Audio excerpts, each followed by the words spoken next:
Good afternoon and welcome to Back to Basics with me, Teach Lynn, your teacher, whatever.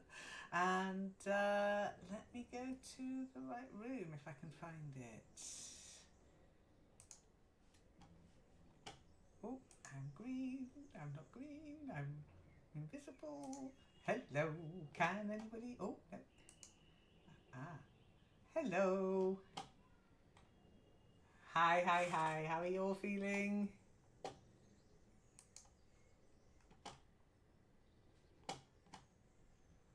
You've got a cold. Oh, how did you get that?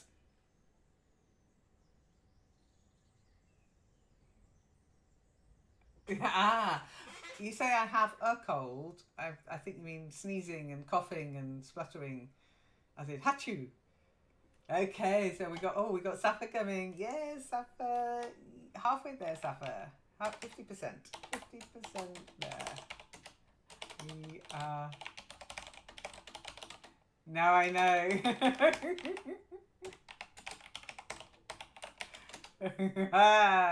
Look at Alexa. Oh, yeah, you should. Of course you should. You should always. And let's have a mission accomplished indeed. Okay, so welcome, Safa. You were 50% in the right place. 50% is text. The other 50% is voice. You will get that. You will get there. Honestly, you will get there. You will find it so much easier. Yes. And the whole point is to be able to speak in these sessions. And that is the main purpose of them. Because there's lots of places where you can read and chat. There's not that many places where you can speak to each other. So bear with me 1 second. I've just got to open up a Google document, but I'm in the wrong account. I need to go into my Learn English Network account, otherwise I'm using up my personal space and I can't afford to. So new Google Doc, you will see why in a moment. So can anybody remember what we were talking about last week? Hello Marco. We were talking about the UK, not just England but the UK, and I gave a little bit of a challenge that some of you picked up on, to do with we ended up in the Tower of London, not literally, thank goodness. Oh, hang on, I've forgotten to open up my microphone so I can record you all. Okay, I am recording this, so anyway. Yes, we ended up talking about the Tower of London, the Tower as it's often called in short form. And I gave you a couple of little bits to do with, let me just see. Ah, yes, for next week, look up the Tower of London and crowns and ravens. And some of you took up that challenge. Well done. And I think, Paulette, you were the first person. Could you read what you wrote? Let me just make sure people can find it. Can you find it? Oh, are you okay to read, Paulette, by the way?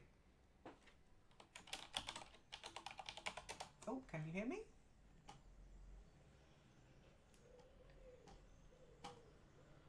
Okay. Paulette, We can, but I don't know if she can. She's No, muted. okay. It might not. It might be that Paulette doesn't want to read today. So could Yes, I have a yeah. Roland?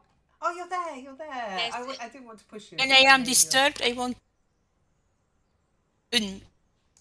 Yeah, just mute when you're. If anybody comes and needs to do yes, anything, just mute. Okay. yes, yes.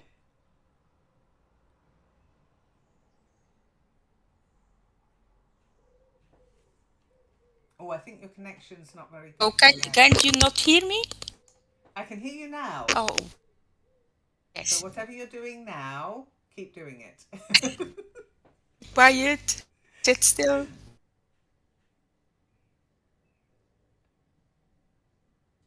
Okay, did you want to read, or shall I read it for you? Oh, yeah, this, what I have posted, is that what you? What you posted, yes, about the Tower of London and the Ravens. Oh, yeah, Okay. yes. About the Tower of London and the Ravens, I found some explanation. Tower of London, by name the Tower, is a royal fortress and London landmark.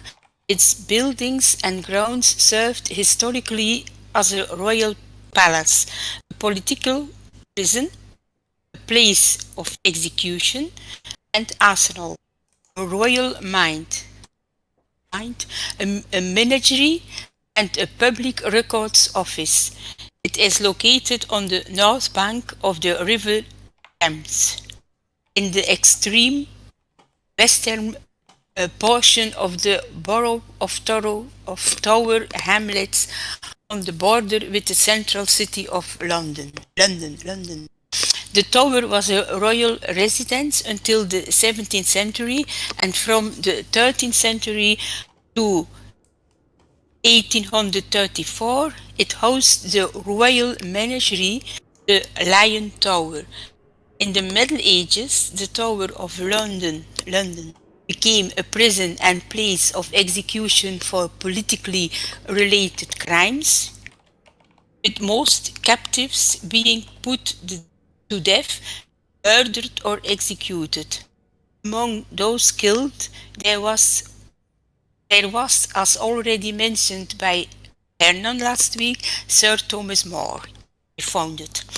Until 1994, the British Crown jewels and regalia were kept in the underground jewel house. They are now housed in a more spacious above-ground facility. A military garrison is maintained within the tower. There is a resident governor who occupies the 16th century Queen's House on Tower Green and is in charge of the yeoman warders, or beefeaters, as they are popularly called. They still wear a Tudor uniform and live within the tower. And their main task is guiding tours for the tower's 2 million to 3 million annual visitors.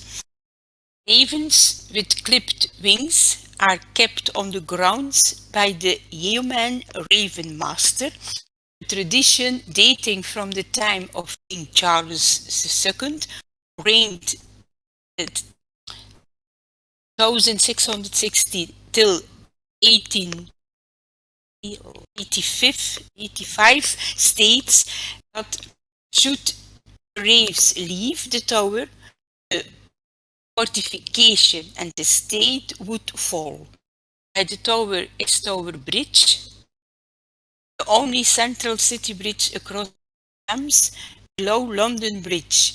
The fortress was designated a UNESCO World Heritage Site 1988. Thank you.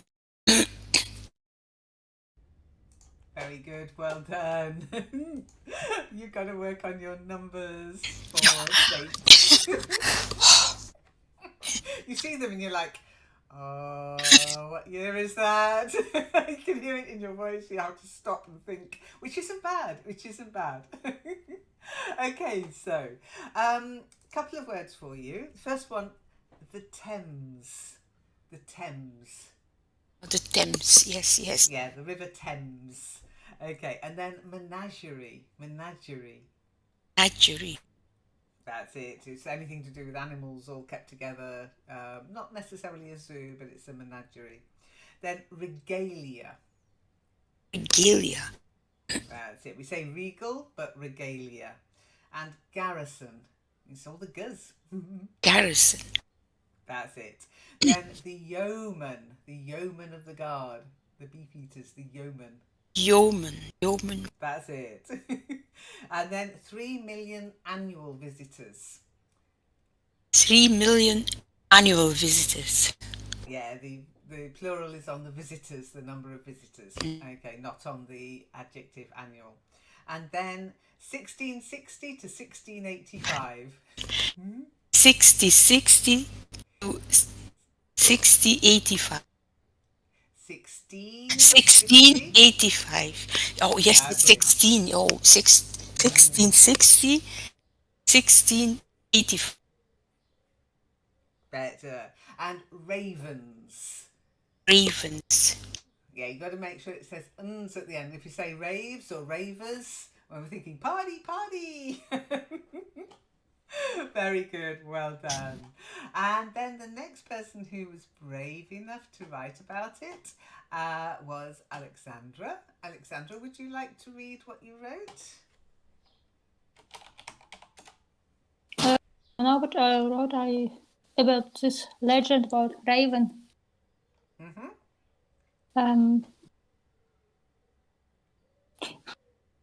The whole about it is just Oh no, just what you wrote. what I not what I the copy clip. paste. Yeah, no, the whole. But I've linked to it. This, the First Royal Observatory and blah blah blah. I've heard that ravens are supposed to be very clever. That bit, the bits that you've written yourself. Okay. The first Royal Observatory was housed in the northeastern tight of the White Tower.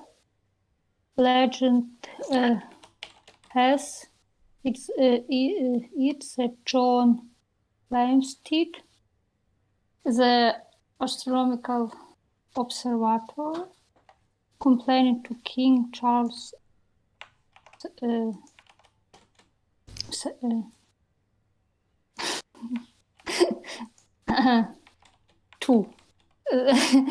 that the birds were interfering with his observations.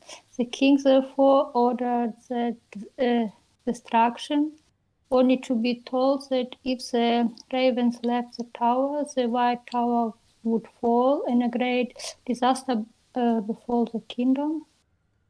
Sensibly, the king changed his mind and decreed that at least 6 ravens should be kept at the tower at all time to prevent disaster. Since then, they always keep 7 ravens there. 6 must be, and 1 if something happened with one of them. The wings are trimmed on purpose so they can fly away. They have names. At the moment, there are Jubilee, Harris, Poppy, Georgie, Edgar, and Raven. Sometimes they dismiss one of them for bad behavior. Yes. Yeah, they're sent to the zoo. Yeah, ravens are very intelligent, as you said. They are very clever, and therefore they are inclined to mischief. I think most intelligent species are. So, a couple of words for you. First one, housed. Not housed. Housed. That's it. And turret. Turret. Yeah, turret. They're sort of the big sticky out bits in castles and palaces. Turrets. Turrets. Then observator. Observator. Very good. Then you tried to ignore this, and I'm not going to let you. 1646 to 1719. Come on. 1646 till 1719. That's it. 1646. Remember, put that stress on the "een." Try it. 1646. It's 1646 till 1719.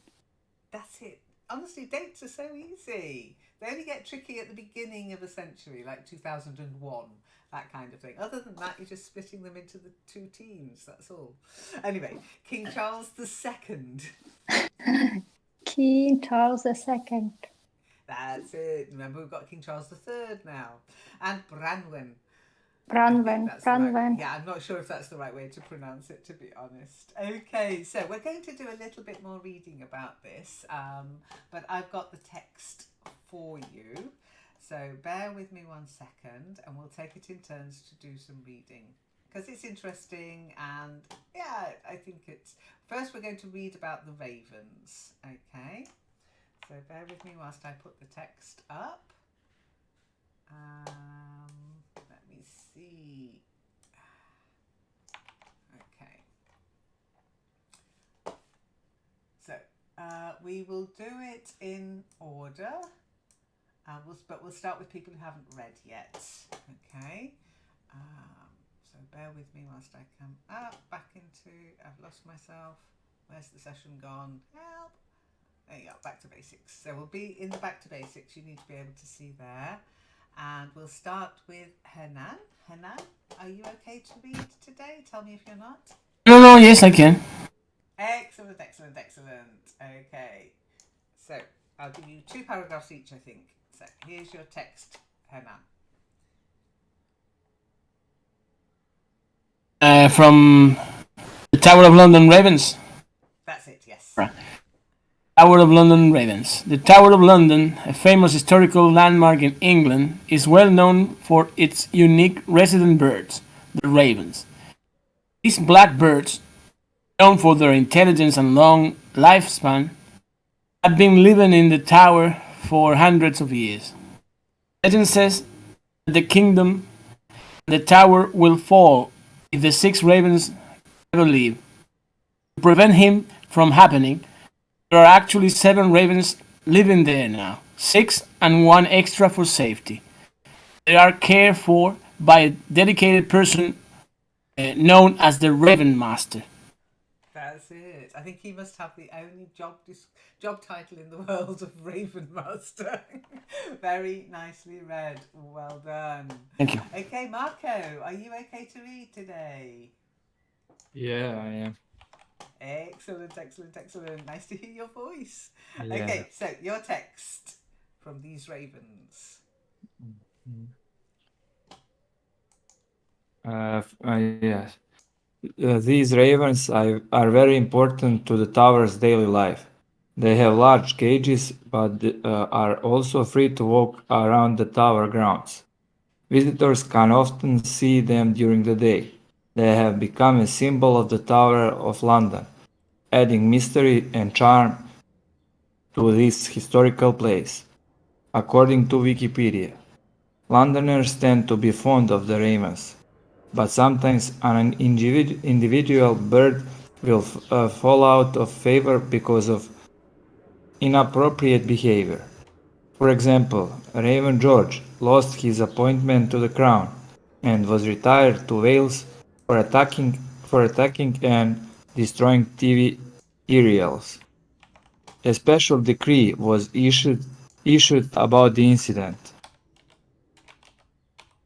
Very good. Not aerials, aerials. Aerials. That's it, but perfect other than that. Well done, nicely read.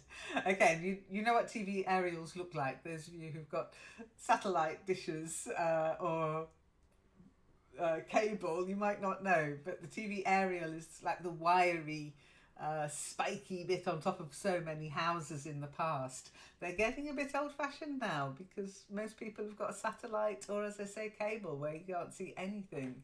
But the aerials used to be like part of the London roofscape. You could see them on every single house. And if you imagine birds attacking that, they could do some damage. Ravens are very big, very big.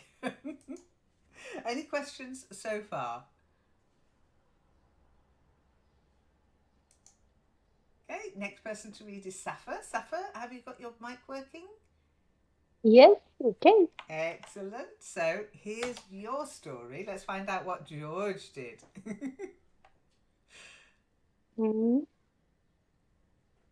Okay. On Saturday, 13th September 1986, Reverend George, District 1975, was posted to the Welsh Mountain Zoo. Conduct unsatisfactory. Service therefore no longer required. In 1996, 2 more ravens fell out of fever and were dismissed from the tower for conducting unbecoming tower residence.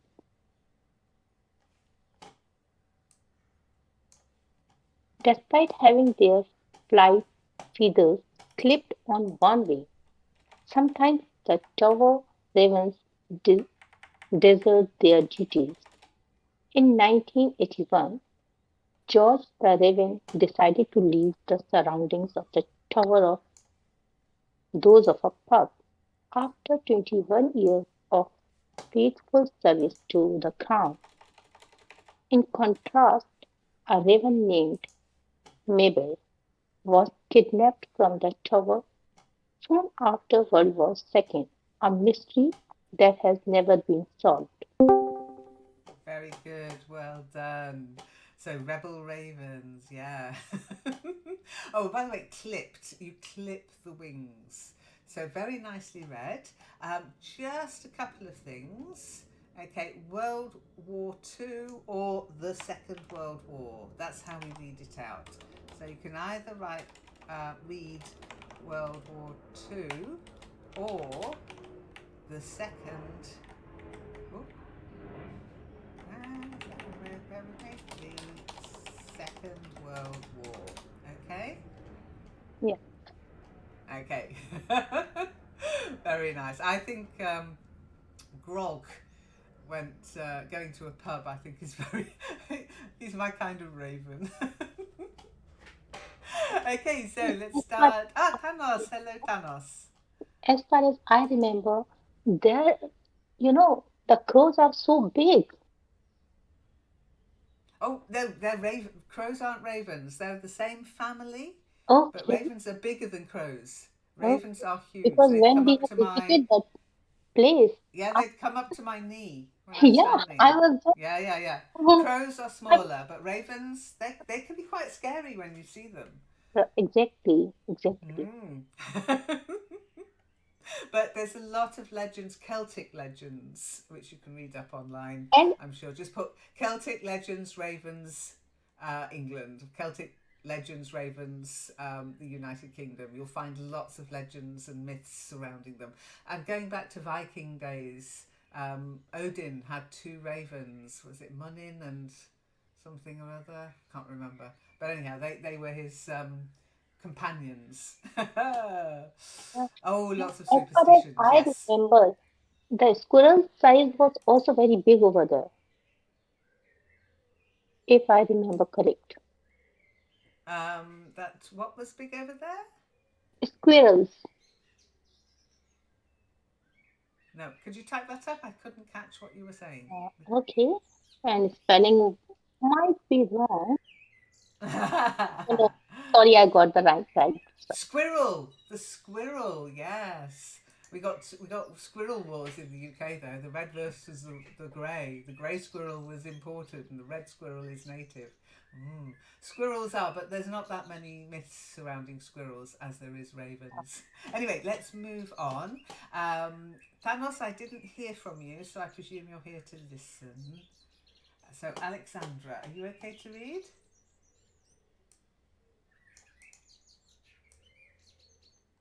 Yes. Okay, here's a bit of text. Meow. Okay, Alexa, if you'd like to read that text.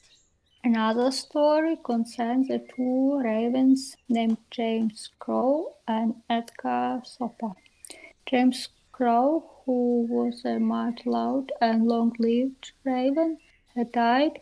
After noticing the commotions surrounding the other raven's death, Edgar Soper decided he could play dead in order to bring more attention to himself. His trick was so convincing that the Raven Master fully believed that Edgar Soper had died. As I really thought, smart. They can pretend to be dead. Interesting. Or was it Edgar Soper? Is it Raven? Are we speaking about Raven or about someone else? Okay. When the Raven's Master picked up the corpse, Edgar bit the man's finger and flap of a broken huge raven laughed. Likewise, Merlin has since been known for eliciting a commotion from visitors by occasionally playing dead. In 1990, 1990, chaplain named Norman Hood died in his chamber on the tower grounds. Former assistant Ravenmaster Tom Trent has reported that the raven appeared to be aware of the death, so they soon gathered on the tower green near the chapel, called out, and then became quiet, as though to pay their respects. Corvids have been widely reported to hold funerals in which they mourn and then cluster around a dead bird in silence. Only it's a lot of rumors. I don't think they can even mourn about death. Yeah, well, they've been shown to, like a lot of corvids is the family of that kind of bird. Okay, most of the black birds are corvids. Okay, so ravens and crows, and they've all been shown to have intelligence. Some of them use tools, and if you observe their behaviour, they have got, yeah, they don't just sit. Mind you, they don't have very pretty songs, but they think that the noises they make are actual communication rather than just sort of territorial. But I don't know. I'm not an ornithologist. Okay, they are very clever, yeah, and they can attach to people. Some people keep them as pets. So there you go. And they've been known to bring presents as well. No raven or crow has ever bought me a present though. Okay, so a couple of words for you. Ravens, not ravens, ravens. Ravens. You sometimes say it correctly Ravens, and sometimes ravens. not. And then picked, not peaked. Picked. Picked. That's it. Flapped. Flapped. That's it. 1990. 1990. That's it. Chaplain. Chaplain. That's it. And chamber. Chamber. That's chamber. it. Very good. Well done. Oh, I forgot to put the text into the window where I'm recording from. I'm not sure if I can fit it actually. Interesting. It won't fit properly. It won't scroll up for some reason. No need to.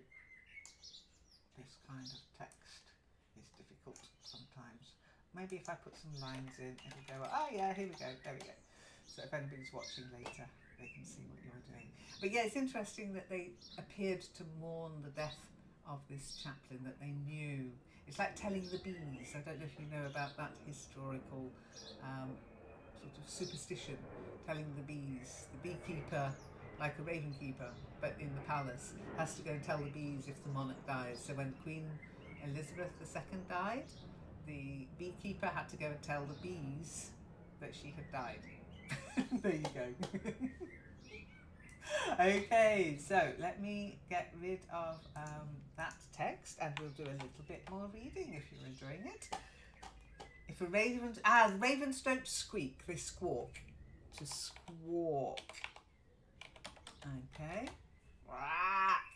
And to croak as well, like frogs, but they squawk. That someone will die. And somebody who hears the squawk. Yeah, like ominous music. Yeah. Well, Edgar Allan Poe, remember? Quoth the raven, nevermore. There is some evidence that yes, they can mimic sounds that they hear. Whether they know what the meaning is, I doubt it. But yeah, clever birds, clever birds. Okay, we're going to read a little bit more about the crown side of the tower. I asked you to look up about the ravens and also crowns. So bear with me whilst I get the text. And let me just find it. I've got to cut and paste it. Aha, here we go.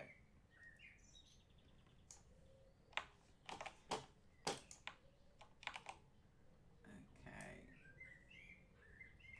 So first person to read would be Hernan. Are you okay, Hernan? Yes, I'm here. Excellent, good. What I like to hear. I've got here though, I'm in the wrong place again because I had to go and cut and paste. I hate cut and paste. Back to basics. Here we go. So, Hernan, first bit of the text, okay? All right. Thank you. The crown jewels. The crown jewels are one of the most popular attractions at the Tower of London. These are the royal ceremonial items that have been used by British kings and queens for hundreds of years. The crown jewels include many important pieces such as crowns, scepters, swords, and rings. Perhaps the most famous among them are the crowns, the St. Edward's crown, for example. It is used for the moment of crowning during the coronation ceremony. Very good, well done, perfect. I can't believe you know how to say scepters, the sceptred isle. Excellent reading, well done. Okay, so Marco, your turn. Bear with me. Okay. Don't forget to unmute. Okay, the jewels are kept in a high security vault at the tower. They are displayed behind glass and visitors are not allowed to touch them. However, you can still marvel at their beauty and incredible detail. The crown jewels are a symbol of the British monarchy's long history and the tradition of coronation ceremonies. Even though they are a symbol of royal power and the monarchy's long history, they also indirectly represent the historical era of British colonialism. Very good, well done. Again, perfect reading. Excellent, well done. Okay, so there's a negative side to a lot of British history. A lot of British history. Thanos coughs. Indeed. So we'll just read a little bit about that. No, I say no politics, but sometimes it can't be ignored because it's part of the makeup. So bear with me one moment whilst I get the right text. And the next person to read, if they can, is... Ooh, got to come back.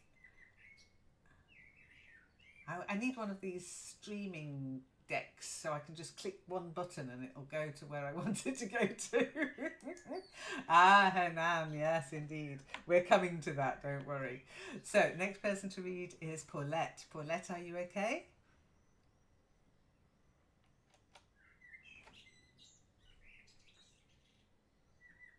Oh, okay, you can't. That's not a problem. Safa, would you like to read?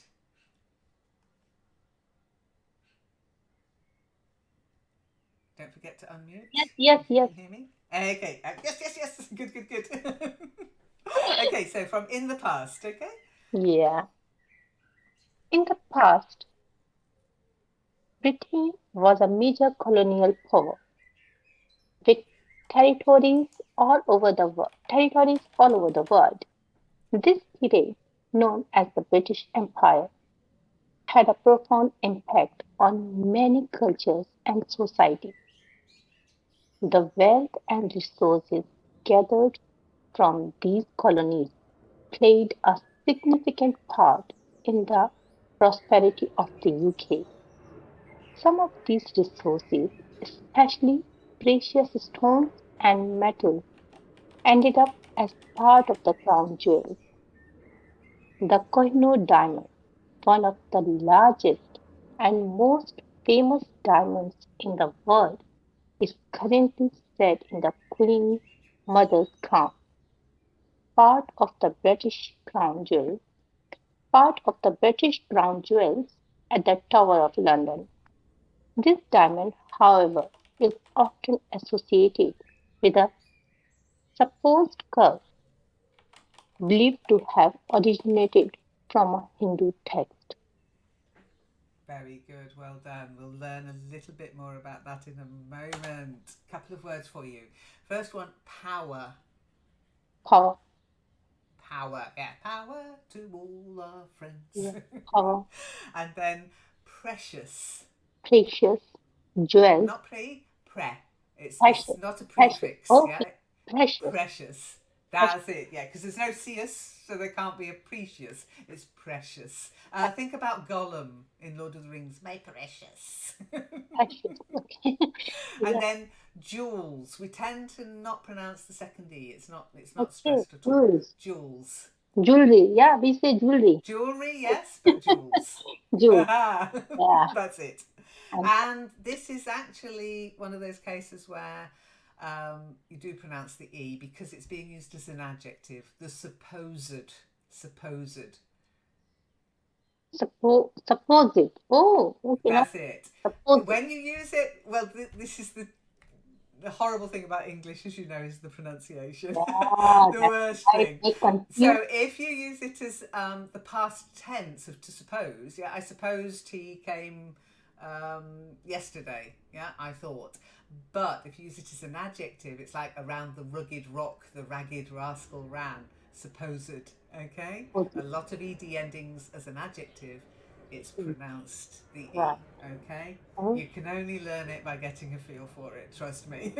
Right. Exactly. Yes, Marco, my precious. So let's read about the curse. Tanos, did you want to do a bit of reading? Would you like to read about the curse?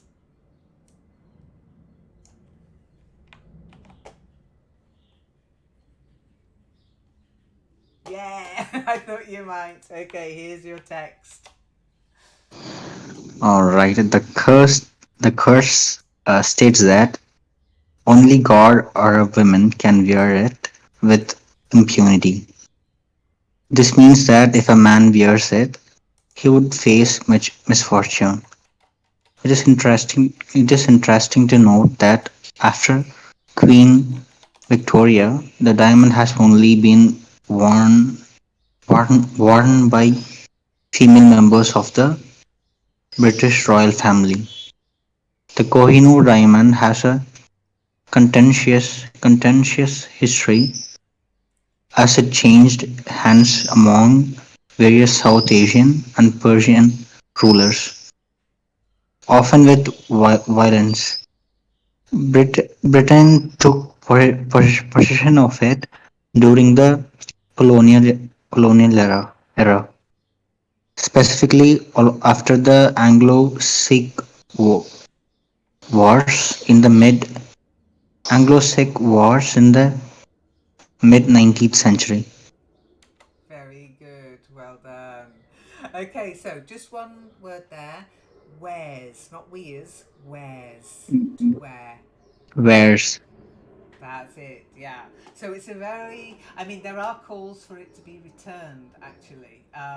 Alexandra, you said that now it wears a man. It doesn't wear a man. A man might wear it. Yeah. It is a diamond. You can wear it or it just sits there. It can't really do much. But I don't know. I don't know. Remember, this isn't the coronation crown. This is the Queen Mother's crown, okay? And I don't know if King Charles has worn it or if he dare wear it. I honestly don't know. You'd have to write to him and ask him. Do write to him. He does reply. Well, somebody replies. Worn by a man. Worn by a man. Yeah?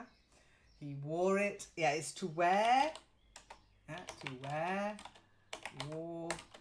Worn. It's one of those odd, irregular verbs. Okay? Who cursed it? Well, the thing is, if like two people have something bad happen to them after something, then I think it becomes a curse. I don't know if some of you might remember King John's curse that we did in a session, which is about the if you spill the blood of an Englishman in the forest, I think it's Forest of Dean, then your first child will die and stuff. It's all about that. And William and what happened to him. There's lots of curses and myths and legends in the UK. Maybe we should do a whole session on it. Okay, so bear with me whilst I get the last bit of text. Okay. And I think we're back to Alexandra. Oh, you're free again. Would you like to read, Paulette? There you go. You can read the last bit of the curse. The curse. The curse and the history make the Koh-i-Noor diamond not only a dazzling artifact but also a symbol of colonial power dynamics and cultural controversy. And it is important to understand that colonialism often involved exploitation and oppression. The grandeur of the crown jewels may not only symbolize royal power and tradition, but also reminds us of a contentious past. Understanding this historical context helps us better appreciate the complexity of these beautiful artifacts. Very good, well done. Your O's are getting so much better. They really are. Just one though. Yes, I am not informed. I know. You're very brave to read. I wouldn't in your case. I'd just say, oh no, I'm just going to listen if you don't mind. You're much braver than me. Okay, so the first word, cultural. Cultural. That's it. And say cultural, yes, cultural. Yeah, yes. That's the schwa again. Raises its head. And then the O, controversy. Very good. And then grandeur. Yes, I said it in French. Yes. You did. French. Grandeur. That's it. Perfect. Yes. Perfect. Thank you. Well done. Okay, so any questions about the text? Did you know this? Was it new information for you?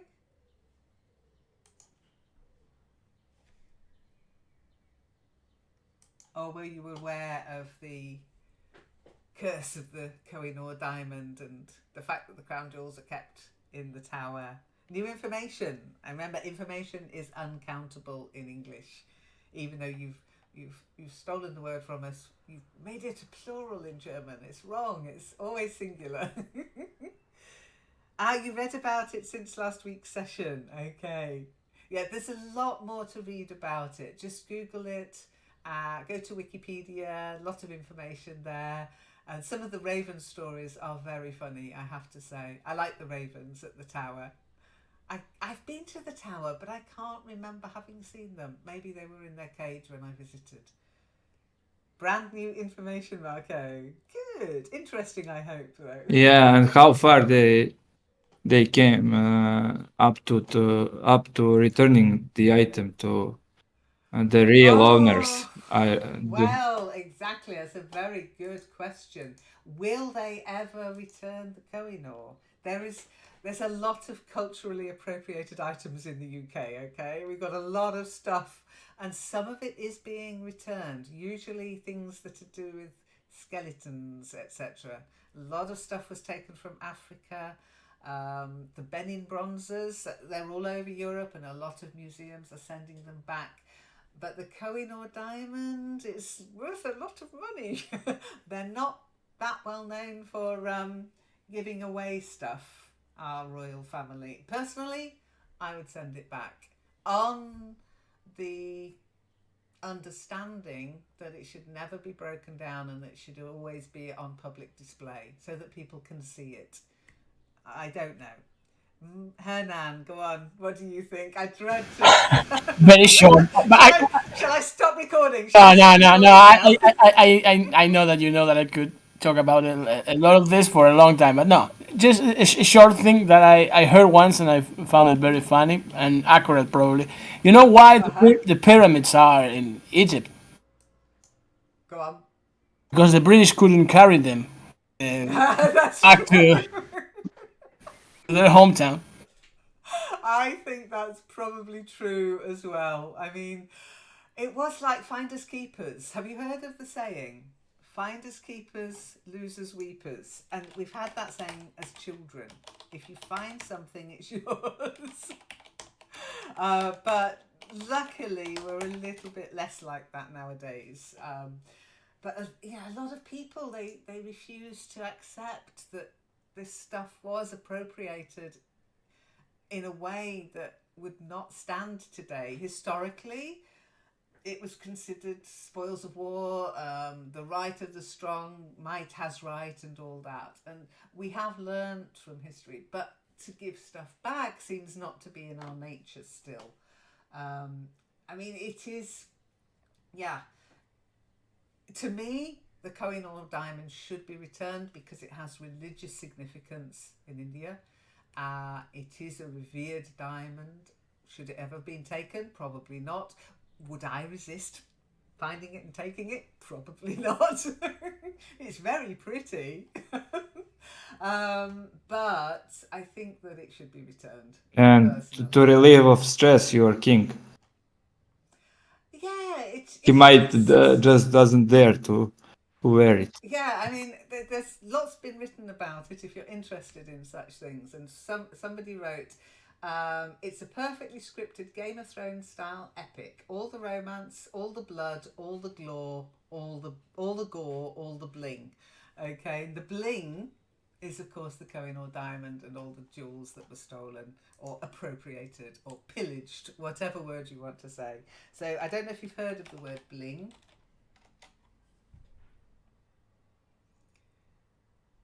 Yeah, bling. Yeah, you should write it in the joke section, and I think it's very funny. And Aladdin might appreciate it. But bling is like jewels. Anything shiny, sparkly, it's bling. Even if it's not real. So rappers are famous for their bling. Yeah, because they wear all the gold and they've got diamond encrusted teeth and all this stuff. Wu-Tang style. That's it. And yeah, it's... I don't want to open up the story, but there's a very good story about the Kohinoor here that you might want to read. Clothes aren't really bling; they're flashing, if you like. Bling tends to be the metal, the jewels, even just if it's sparkly stuff, we call it bling. Okay, it is a slang word, yes. Okay, so there's a very interesting, well-researched piece about the Kohinoor diamond, and yeah, it's a very bloody history. The gore is blood and guts, basically. So, bling buttons, yeah, you could call it. You wouldn't say bling buttons, but those buttons are very bling, as in sparkly. Okay. So you've got bling, you've got gore. Any other words there that you weren't sure of?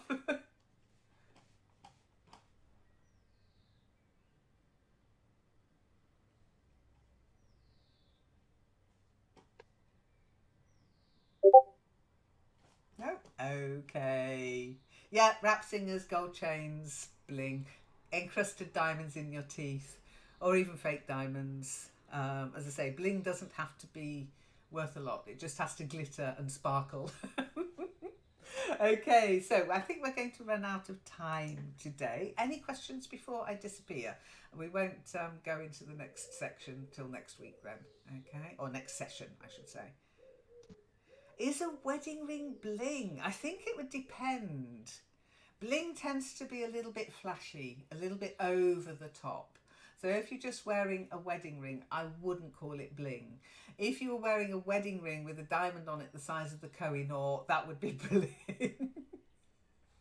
Depends how flashy it is, Paulette. Good question, though. Good question. And one can flaunt it again and again on her finger.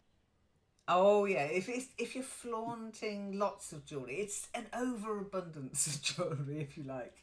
I don't wear a wedding ring anymore. I didn't want one, and I only wore one for years because of my in-laws, and they're no longer with us, so I don't wear it anymore. Neither does my husband. But they would have found it odd for me not to wear a ring. They would have found it a bit upsetting. And so I wore it out of respect for them. But I don't like gold. I don't like diamonds and jewellery. So I didn't really like wearing it. And once they were no longer in the picture, I just took it off. In whose Diamond respect? doesn't Put need it to wear away. diamonds. Sorry, Stefan? Diamond doesn't need to wear diamond. No, exactly. I'm sparkly enough. Sometimes I think I'm a bit stupid though, because the whole history of having an engagement ring and a wedding ring was to have something put aside. So you always had something to pawn. Maybe I was foolish not to do that. And Marco, you said something I didn't catch. But you might say this, that it has become old. Now I want new one. No, I'm still of the same opinion. Not that keen on the stuff. Marco, what did you say? Yeah, out of respect, I didn't hear you. Like out of respect to whom you had to. My in-laws, Yeah. my mother and father-in-law, they Okay. were very much more traditional. My mum didn't really care. Wear it, don't wear it, doesn't matter. But my in-laws would have found it very odd not to exchange rings at the ceremony and not to wear them. But they're no longer with us, so I don't have to Okay. worry about that. And I hope if they are watching, they No, understand. I your really mom, don't like gold. your mom doesn't care for you. But if she will think about her daughter-in-law, then she will say, yeah, you should wear. You should wear this and this and that. Probably, flaunt it. If you've got it, flaunt it. I ain't got it. I'm not going to flaunt it. And last person, Henan, would you like to take the mic? Thank you. Yes, I was remembering.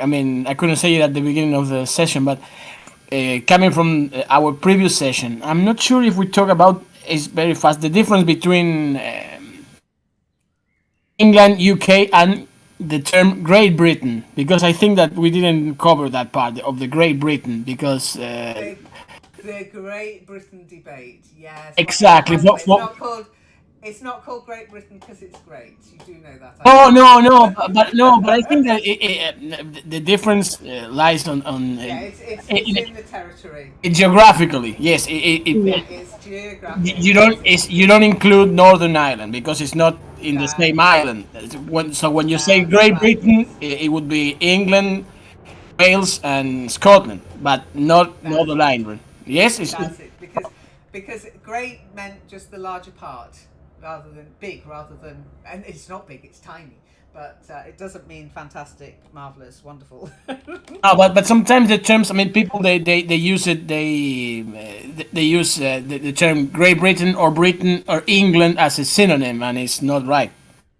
Oh, absolutely, and it doesn't really matter, to be honest. No, but if we get a lot of people who live there don't really get it, to be honest. All right. And they get confused about what's the UK. And honestly, I'm not kidding you now.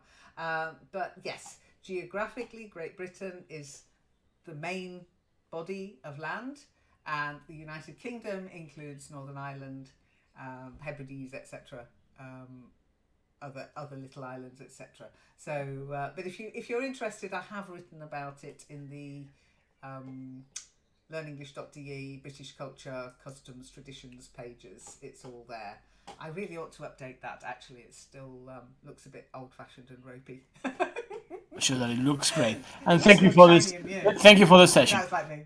You're welcome. You're welcome. And thank you for your participation. Thank you, everybody. We'll carry on learning a little bit more about other cities in the UK next week. All right. Take care then. Bye. Bye.